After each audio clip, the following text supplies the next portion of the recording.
Olona dimy indray no namoy ny ainy omaly telo Mey araka ny tatitra teo anivon'ny ANDRIM-PANJAKANA androany talata.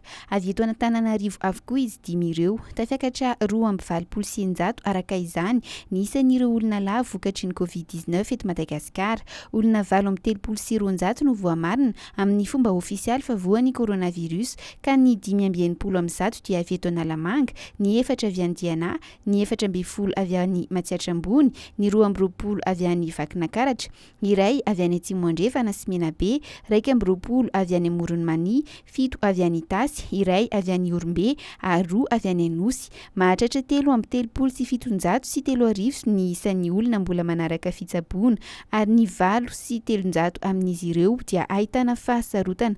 Olona 2.7 no sitrana tamin'ny 3 Mey raha toa ka 3.7 sy 700 ny fitiliana Natao. Tamin'ny alalan'ny teknôlôjia ampitain-davitra no nanatanterahina ny lalonan'ny fanokafana ny fivoriana tsy ara-potoana teo anivon'ny Antenimieram-pirenena androany talata. Nandeha ny vantana tamin'ny MONDIAL sy ny pejy Facebook ny Antenimieram-pirenena ny fandraisam-pitenenana nataon'ny Kristina Razanamahasoa filohan'ny ity ANDRIM-PANJAKANA ity. Voalohany teo amin'ny tantara no nanaovana fivoriana amin'ny alalan'ny teknôlôjia toy izao ary mety ho sarotra saingy mino aho fa ho vitantsika aingana izany hoy izy nandritra ny lahateny nataony. Ny fisian'ny solombavambahoaka sy piasan'ny Antenimieram-pirenena tratra amin'ny valanaretina Covid-19 isaky ny fivoriana natao hatramin'ny taona 2020 no antony nanaovana ny fivoriana ampitain-davitra araka ny fanazavan'ny Kristina Razanamahasoa.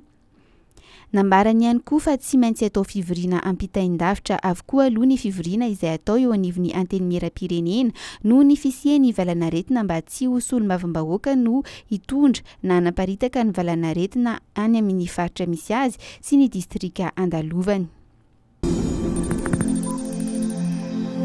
Afaka handray ny lalao ifanandrina ny Baria amin'ny écureuil du Bénin ny volana Jona izao ny kianjan'ny Mahamasina na dia mbola andalam-panamboarana azy. Tafiditra ao anatin'ireo kianja anatin'ny lisitra navoakan'ny Confédération africaine baolina kitra ny kianjan'ny Baria Mahamasina ka afaka handray ny andro voalohany sy faharoa amin'ny fifanintsanana idirana amin'ny tompondaka eran-tany. Anisan'ny tafiditra ao anatin'ireo kianja anatin'ny lisitra ihany koa ny kianjan'ny barikady Toamasina.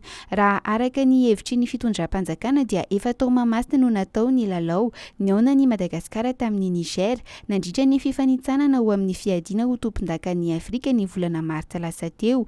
Tsy mbola nahazo fankatoavana tamin'ny Confédération africaine baolina kitra anefa io kianja io tamin'izany fotoana izany ka natao tany amin'ny kianjan'ny barikady izany. Efa saika vita avokoa ankehitriny ny asa ilaina teny amin'ny tribune ary efa voakojakoja ny bozaka ahafahana milalao ka nahazo fankatoavana tamin'ny CAF ny kianja.